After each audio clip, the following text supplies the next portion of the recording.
podcast today. You are about to hear from an incredible leader that I have loved working with, Kim Zoeller of the Ray Graham Association. She has been part of this organization for 33 years. I knew it was a long time, but she gave me the actual time. 33 years is wild. And so, man, she's an expert at what she does. And so just such a classic story today that I'm excited for you to hear from Kim and learn from her. She's running an organization where a large, 80-ish% of the revenue is from a Medicaid or private pay or, state or federal dollars. And a smaller amount is actually from philanthropy. And so that, of course, is what we're talking about, growing and scaling so the organization can invest in more deeply in all of the incredible work that they're doing. So this conversation is really a fun one for me because we're talking about shifting classic out of a lot of event work and into relational fundraising. Doesn't mean her events went away. We might even talk about a golf outing on this one. I ate my words, and because they increased revenue on their golf outing using these principles. But we hear her articulate what was missing maybe in donor conversations and what has looked like investing in learning how to have investment level conversations with donors and just how they've responded to that across the board, how the team has responded to it, how the board has responded to it. It's been a super, super fun engagement for me. So be inspired by this incredible leader who is leading incredible change during just this really important time. Enjoy. Kim, thanks for being on the podcast. Thanks so much, Sherry. Very happy to be here. Awesome. Well, Kim, I would love for people just to hear everything that's going on at Ray Graham Association over there. But let's start first with, I would just love for you to talk about, I know you've been in the role for a minute, but I'd love for people just to hear your story, what Ray Graham does, and then we'll go from there on all the things that you're moving and shaking over there. Yeah, sure. So Ray Graham Association has been around for over 75 years, and our mission really is to empower people with disabilities to reach, grow, and achieve. And that means a lot of different things to a lot of different people. And I think that's really at the heart of what we do is that, each person is their own individual and has their own goals and their own ideas how they want their life to be. So our programs and our services come in many different shapes and sizes. I always say we have everything from homes to horses. Yeah. So literally, literally. So, what that looks like is a whole array of supports and services that people can engage in to help them find where they want to live, how they want to spend their days, where they want to be employed, and what they want to do for fun, all taking care of their physical and mental well-being while doing so. So we are passionate about our work. We love what we do, and and that's really where we are, constantly evolving, growing. We are an organization that is really, I would say, in a mode of thriving and needing to make sure that we have the support and the systems in place to keep us moving forward and not taking steps backwards. Yeah. Now, of course, you have not been there for the whole 75 years. I have not.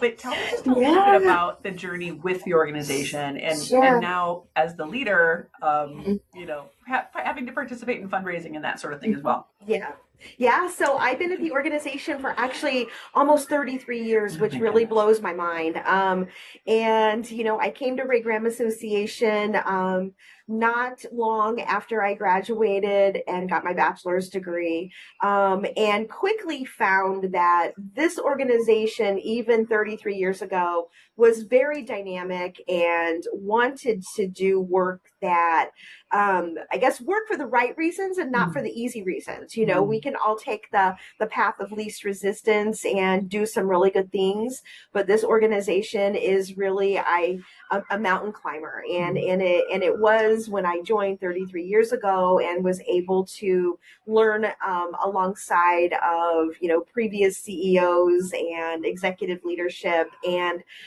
really sort of made my way through the organization doing many different things, and never really thought that I would be in this role, which Mm. is really, still blows my mind that I am, because Yeah, I I have bet such others knew you'd great be in this respect. role, is what my guess is. Maybe because I have such great respect for Mm. what we do here, and I always Yeah, have held this organization in such high regard and yeah. so proud to work for it. So to be the leader, I'm so incredibly honored and grateful. And I started in the role of helping people to find employment, Mm. and I think it was one of those, situations where I got to see so firsthand, like, employment is empowerment, and to Yes. see how that changes people's lives, and to I think really, like, in this role in fundraising, I was already like selling our mission and Yeah, getting employers to invest in what we do. So I think that where I started, and that really being a passion for yeah. me, just I think set the course for me to move forward, because I believe that everyone should be investing in our mission and Yes. supporting the great work that we do. But So I've been in good. this role for about 15 years now, which, again, time flies. I just really, truly can't believe it. Oh my gosh. Well, I think I said to you at one point, just because like what your organization has been navigating, change, just federal funding, like or state funding, everything that you are dealing with, I'm like learning so much from you of just the change management that is on Yeah. your plate. And I think like I saw early on, it wasn't just the funding model, trying to diversify, scale that, skill donations so you had more flexibility in your budget. But you've been navigating just so many different areas, or I'm going to say change, but also like reacting to wait, Okay. now I got to go back down to Springfield and do these types of things. And so at one point you said something like, hey, all departments are to have to change right now and evolve, and we're all doing this together. Mm-hmm. How do you like sit back and have that objectivity, and also like you're the detail person too, when your organization is going through so much change? Yeah, and I think while we are in the business 100% of providing services for people with intellectual disabilities, and Yeah. in some spaces other types of disabilities or abilities, we are funded in so many different ways. Mm-hmm. So our when you look at our revenue, so much of it is tied to Medicaid, but different pots of Medicaid. Pots of Medicaid that are stable, some are not so Mm-hmm. stable. There's whole private fee schedule. There's other parts of state government that are parts of our kind of layer caked funding Yeah. that we have at the organization.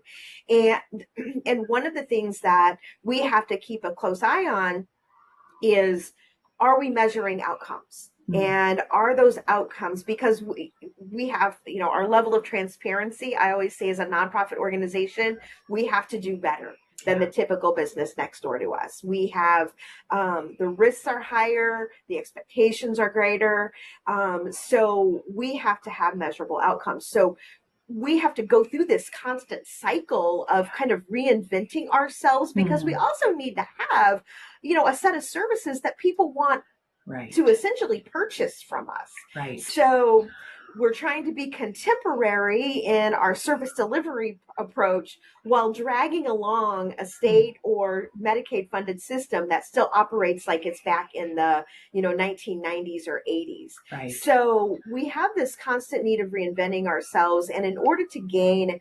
flexibility with some of the things that we really want to do, our fundraising efforts have to be elevated and Yeah. evolve and change as well. Yeah.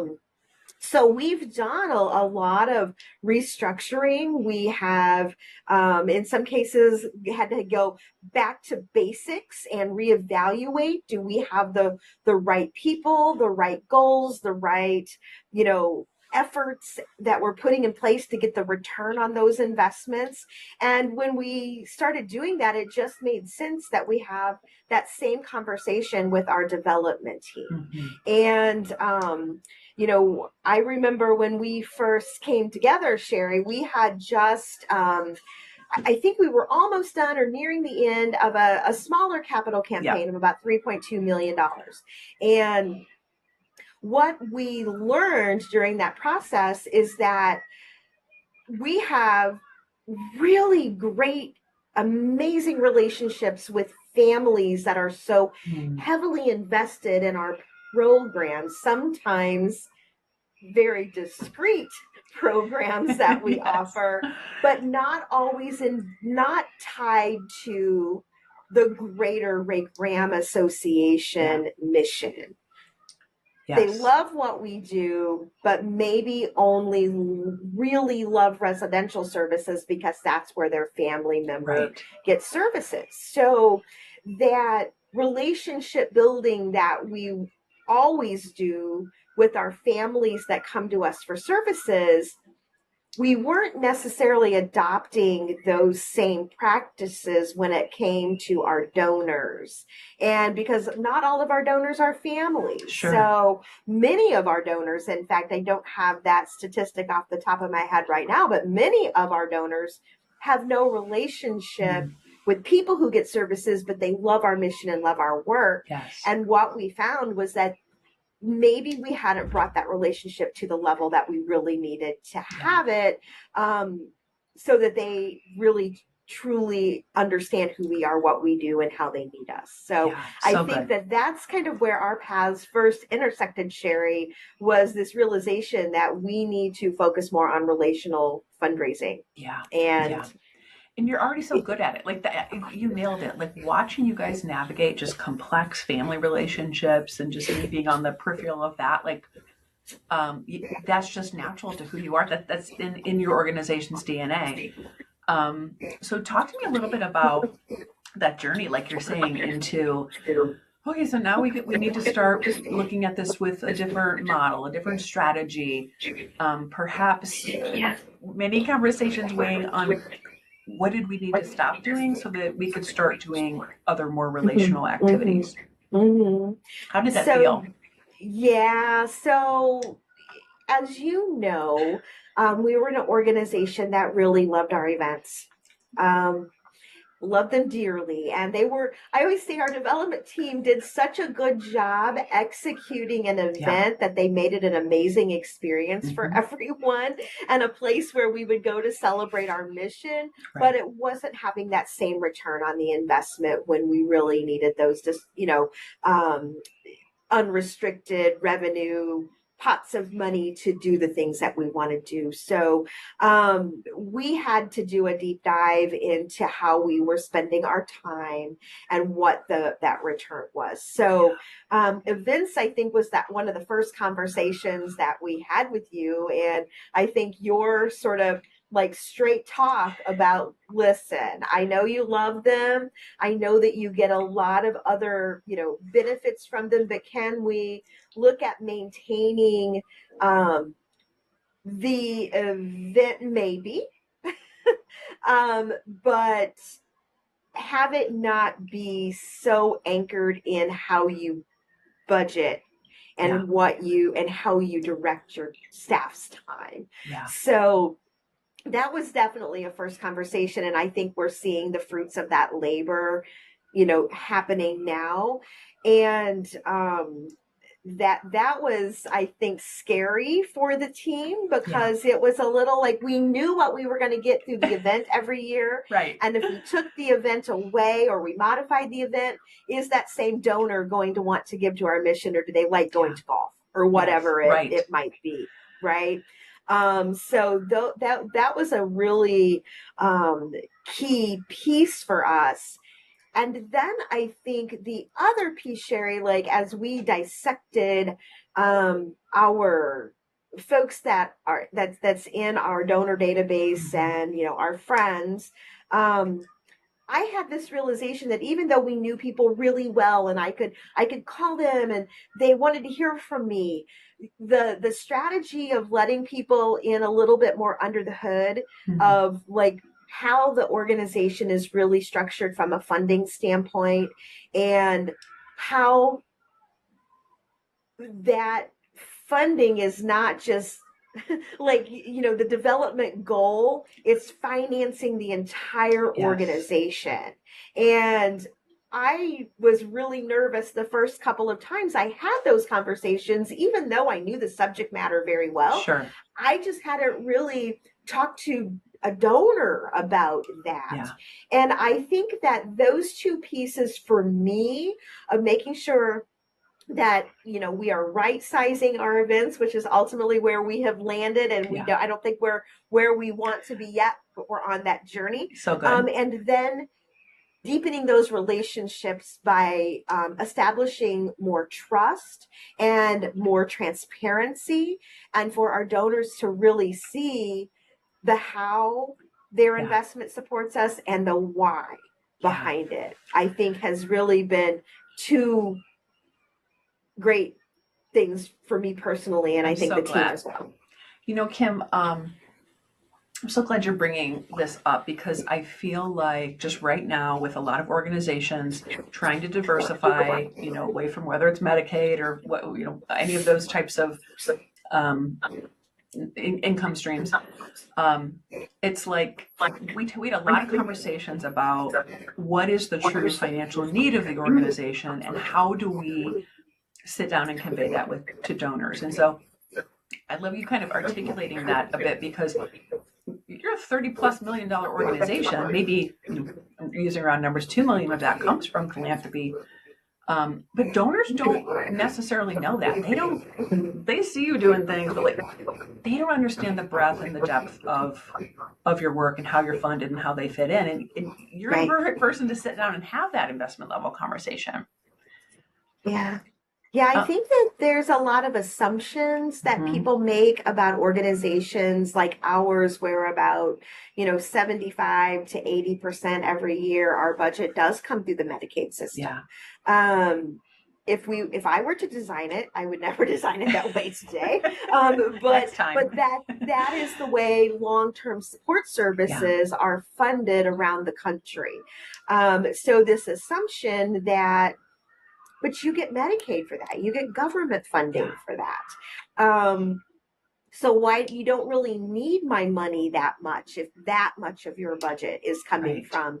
from Medicaid. So to be able to articulate in a very simplistic but transparent way to donors and even our board members Yes. about why that 2 million that we want to grow to 5 million is so incredibly important for us to be mission Yeah. forward. Yeah. So good. And Kim, were you, like you said, the organization had a number of events. Were you before pulled into a lot of donor conversations or maybe having these? I know you're doing your duty and going to the events, but like, were you having a tremendous amount of these investment level conversations and how's that felt? What I learned is that I wasn't having enough. Mm, Yes, I was having them. But sometimes I was having them at the event themselves, or maybe blowing in that phone call and saying, "Hey, Sherry, you're coming to our butterfly ball again this year, right? I would love to yes. see you there." But sitting down and really having, as in Sherry Quam Taylor's words, that investment level conversation with donors, I would say not nearly enough. Yeah. Yeah. And with strategy, right? And not Mm, just like, hey, I bumped into, Jim Smith out and about today, or, saw a family at a yeah. location and I spoke to them, but speaking with intent and strategy, Yeah. I think also is something that has been, I think, really important for us. Yeah. So good. Um, any other takeaways or you feel like I feel like the budget to need work was super important and then moving into these activities, which takes a while to move into a lot of these relational activities or or carve out the time on our calendar. Any other aha moments or takeaways for you or the staff or the board that you think were important? Yeah. So I'm going to talk about our staff first and then our board. I think for our staff, it took just a minute or a little longer to wrap their head around what we were trying to do. I think in theory, they got it, they understood it, they very quickly embraced it, but I think it was the how to and the where to start making that shift. Mm, That was a little scary, I think, right? sure. Because you when you're in development, you have fundraising goals, you have what you're accountable for in the budget. So it was sort of, what if this doesn't work? Yeah. Yeah. But once we started getting in that rhythm of how we're starting to change our behaviors and the things that we do every day, and started to get a few wins under their belt, Yeah. quickly, like said, oh my gosh, I can see it now. And started to come up with ideas of what could work, what might work, how do we want to strategize around keeping this lovely event that everybody adores, but do it in a way that is focused on donor stewardship, focused on prospecting, all with intentions. We're not here to throw the party. We're here to find new donors. We're here to say thank you to the donors that we have, and the follow up.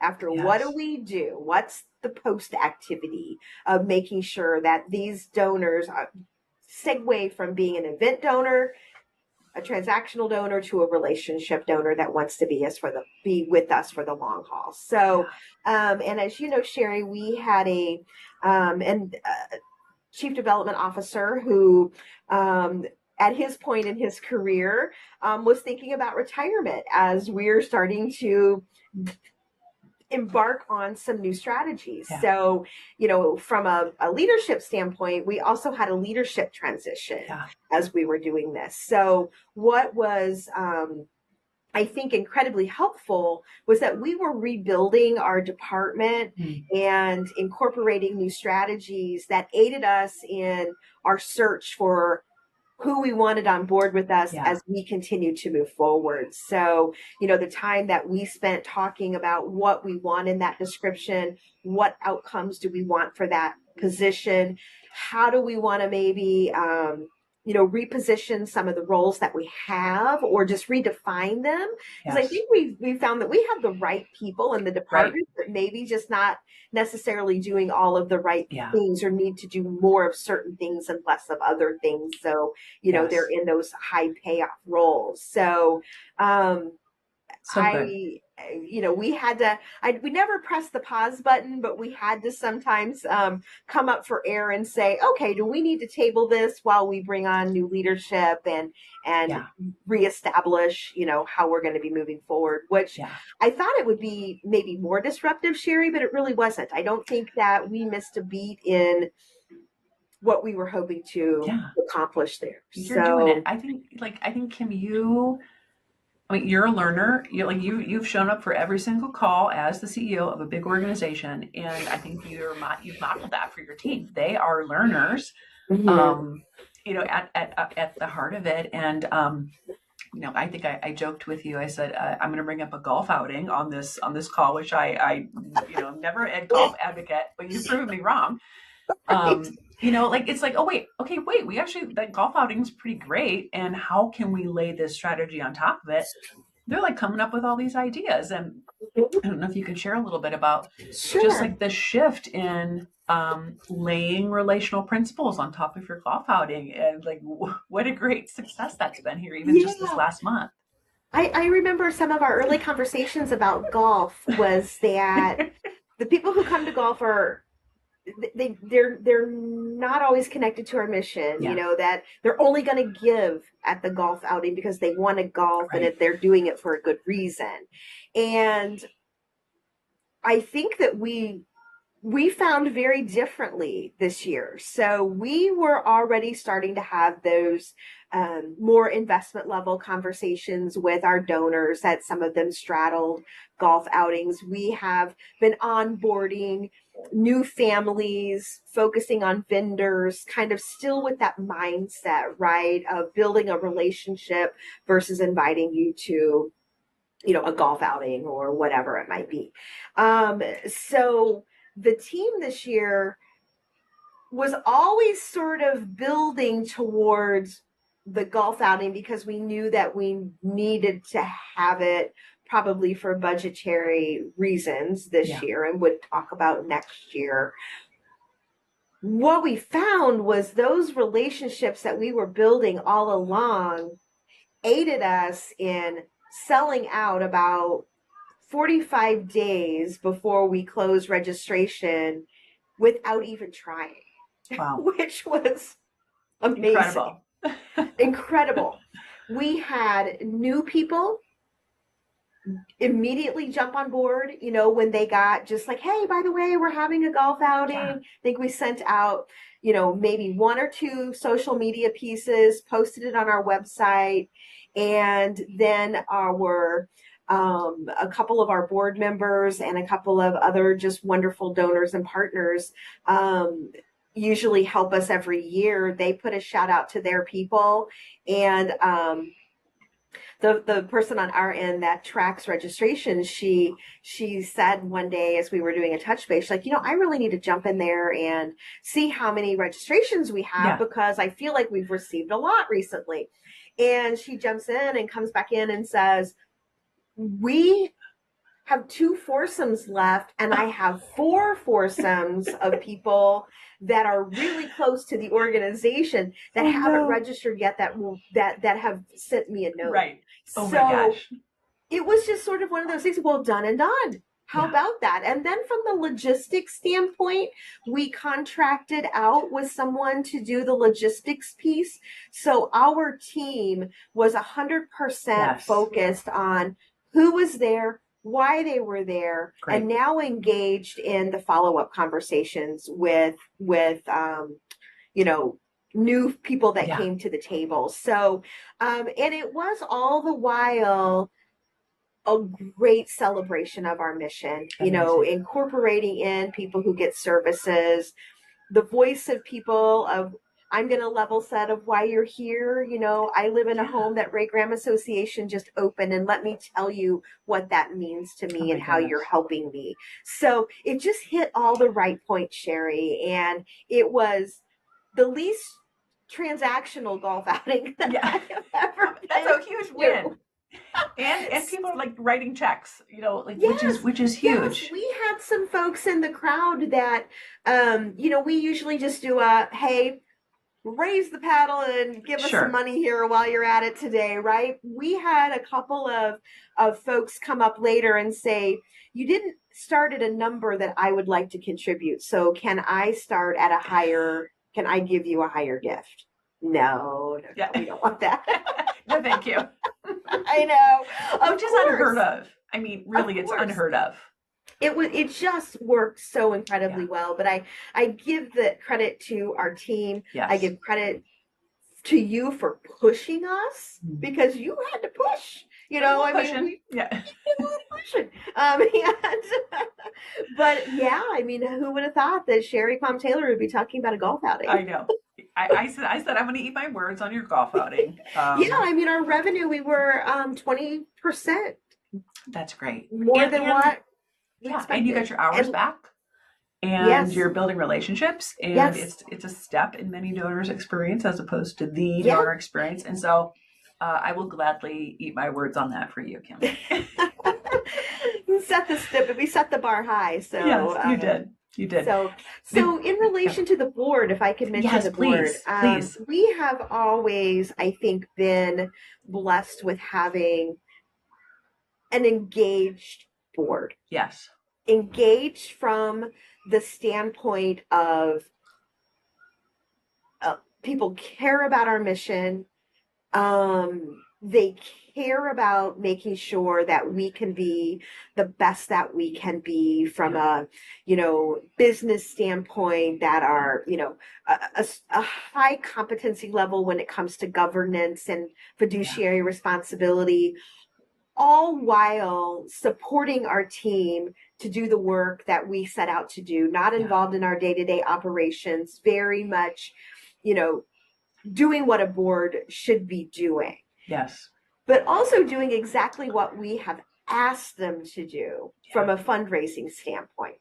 Our asks of the board have been around selling the foursomes, Yeah. buying a table at our butterfly ball, coming out to our monarch walk, whatever it might be. Yeah. Very event centric.